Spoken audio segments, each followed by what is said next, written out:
सजानंद स्वामी महाराजनी जय। माझं नाव शुभम पाटकर आहे। मी दहीसरमध्ये राहतो। સ્ટાર્ટિંગમાં સત્સંગમાં આવ્યો તો ગુજરાતી કાંઈ સમજાતું નહીં, બિકોઝ હું મરાઠી ફેમિલીથી બિલોંગ કરું છું। એટલે જ્યારે સત્સંગમાં આવ્યો તો ત્યારે કાંઈ ખબર જ નહોતી પડતી। જેમ જેમ ધીમે ધીમે સત્સંગમાં આવ્યો તો ગુજરાતી સમજાતું ગયું, ગુજરાતી વાંચતા આવડવા લાગ્યું।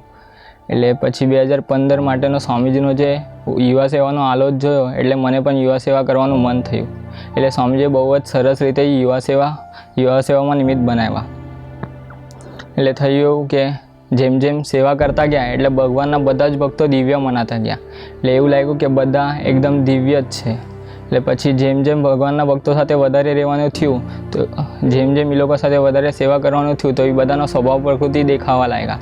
એવું લાગવા લાગ્યું કે આ લોકો કોઈ સ્વામીજીના ગમતા પ્રમાણે જીવન જીવતું જ નથી, કે આ લોકોનો સ્વધમના પણ બરાબર ઠેકાના નથી। આવું બધું લાગવા લાગ્યું એટલે ધીમે ધીમે અભાવ આવવા લાગ્યો। એટલે પછી થયું કે મારા સાથી કાર્યકર્તાને મેં એક છોકરી સાથે જોયા। એટલે એક દિવસ જોયા ત્યારે તો કશું લાગ્યું નહીં, બટ જેમ 2-3 વખત કન્ટિન્યુઅસ જોયા ત્યારે લાગ્યું કે આ બેનું કાંઈક તો ચક્કર ચાલુ છે। એટલે મને ખબર પડી ગઈ કે આ છોકરી સાથે ચક્કર ચાલુ છે। એટલે એની માટે મેં નિખિલભાઈને જઈને વાત કરી તો નિખિલભાઈ મને એવું કીધું કે આજે નહીં, હું તને કાલે આન્સર આપું। એટલે મને તો હજી એવું થયું કે આ નિખિલભાઈ પણ કે ટાંગ આપી દીધી। એટલે મગજ બહુ ગરમ હતું, બહુ વિચારો આવતા હતા। એટલે ઘરે જઈને મેં પ્રવચન સાંભળ્યું તો એમાં સર્વમંગલ સ્વામી એવું બોલ્યા કે જેનો આપણને અભાવ આવતો હોય એની સાથે આપણે વધારે રહેવાનું, એની જ આપણે વધારે સેવા કરવાની, એનું આપણે દાસ થવાનું અને એની સાથે જ પહેલાં આત્મીય થવાનું। એટલે આ પણ મારા દિમાગમાં સેટ ન થયું કે સર્વમંગલ સ્વામી પણ આવું બોલ્યા કે એની સાથે જ રહેવાનું કરીને।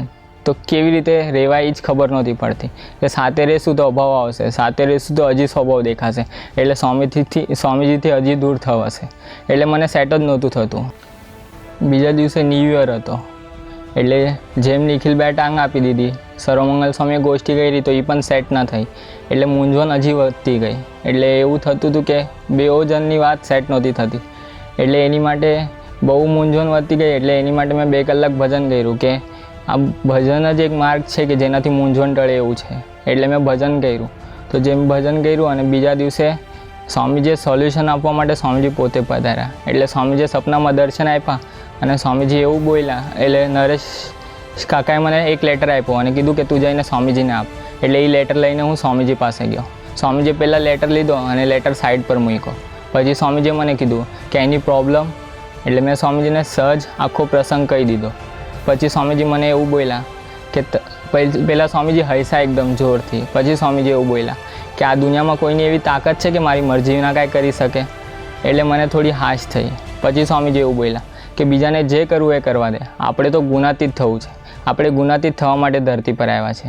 તું એક કામ કર, તું જઈને પ્રબોધ સ્વામીને મળ અને એમને પકડ ગુનાતીત સમજણ માટે, એ તને ગુનાતીત બનાવશે। એટલે હું ત્યાંથી નીકળીને પ્રબોધ સ્વામી પાસે ગયો। એટલે પ્રબોધ સ્વામીને મેં પાછળથી પકડી લીધા। પછી પ્રબોધ સ્વામીને મેં કીધું કે મને ગુનાતીત બનાવો અને ગુનાતીત સમજણ આપો। એટલે પ્રબોધ સ્વામી મને કીધું કે ઊભો રહે। પછી પ્રબોધ સ્વામી મને આગળ વાત કરતાં કહ્યું કે ભગવાન એટલે સ્વામીજી આપણને અક્ષરધામથી જ ધરતી પર લાવ્યા છે। એટલે આપણે અક્ષર બ્રહ્મ જ છીએ, આપણને ખાલી મનાતું નથી। જેમ જેમ મનાતું જશે તેમ બધું જ થઈ જશે, ભગવાનનું ગમતું પણ આપણે જીવતા થઈ જશું। પછી સપનું પૂરું થયું। સવારે ઉઠ્યો એટલે એકદમ ફ્રેશ થઈ ગયો। એવું લાગ્યું કે સ્વામીજીએ પ્રસંગ એકદમ સરસ રીતે પતાવ્યો। પછી નાહી ધોઈને પૂજા કરવા બેઠો તો એમાં નિધિ ઇતિહાસ વાંચતો હતો। એમાં સ્વામીની વાતોમાં પહેલી વાત લખી છે કે ભગવાન તો પોતાનું અક્ષરધામ, પાર્ષદને સમગ્ર ઐશ્વર્ય તે લઈને અહીંયા પધારે છે। જેમાં આ વાત વાંચી એટલે એવું થયું કે આ તો મારા પ્રસંગ સાથે રિલેટ કરે છે। એટલે ત્યારે એવું મનાયું કે જેમ પ્રબોધ સ્વામીએ વાત કરી એમ કે ભગવાન અને ભગવાનના ભક્તો બેઓ અક્ષરધામથી જ ધરતી પર આવ્યા છે। એટલે ભગવાન અને ભગવાનના ભક્તોનો બેઓનો મહિમા નિરંતર સમજાતો રહે, એ જ પ્રાર્થના સહજાનંદ સ્વામી મહારાજની છે।